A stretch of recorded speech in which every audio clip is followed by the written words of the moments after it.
கிபி 15 மற்றும் கிபி 12ஆம் நூற்றாண்டுகளுக்கு இடைப்பட்ட காலகட்டத்தில் ஒரு ஊட்டச்சத்து குறைபாட்டு நோயினால் மக்கள் பலர் இறந்து கொண்டே இருந்தனர். இதை எவ்வாறு தடுப்பதென்று யாருக்கும் தெரியவில்லை. அந்த நோயின் பெயர் ஸ்கர்வி. ஆனால் இது ஊட்டச்சத்து குறைபாட்டால் தான் ஏற்படுகிறது என்பது அப்பொழுது யாருக்கும் தெரியாது.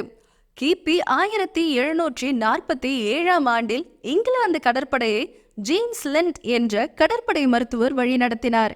அவர் அனைத்து கடற்படை வீரர்களுக்கும் அந்த பயணம் முழுவதும் ஆரஞ்சு பழம் கொடுத்து வந்தார். அவர் வழிநடத்திய கப்பலில் பயணித்த அனைவருக்கும் ஏதுமாகவில்லை. அதே நேரத்தில் மற்ற கப்பல்களில் வந்தவர்களில் பல ஆயிரம் பேர் இறந்திருந்தனர். பின் ஜேம்ஸ் லெண்ட் அவர்களின் ஆலோசனையின் பெயரில் பிற கப்பல்களில் வந்தவர்களுக்கும் ஆரஞ்சு பழம் தரப்பட்டது. ஆரஞ்சு பழத்தினை தொடர்ச்சியாக சாப்பிட்ட பின்னர் அனைவரின் உடலிலும் நல்ல முன்னேற்றம் தெரிந்தது. இதன் பின் தான் உலக வரலாற்றில் ஒரு வைட்டமினின் பெயர் பெருமிடத்தை பிடித்தது. அதுதான் வைட்டமின் சி. இதை கண்டறிந்தவர் ஆல்பர்ட் சென் கியார்கி. இவர் நெல்லிக்காய், ஆரஞ்சு, எலுமிச்சை பழம் ஆகியவற்றில் வைட்டமின் சி உள்ளது என்பதை கண்டறிந்தார். இது ஸ்கர்வி என்னும் ஊட்டச்சத்து குறைபாட்டு நோயை குணப்படுத்தும் என்றும் கூறினார். இதற்காக இவர் 1937ஆம் ஆண்டு நோபல் பரிசு பெற்றார்.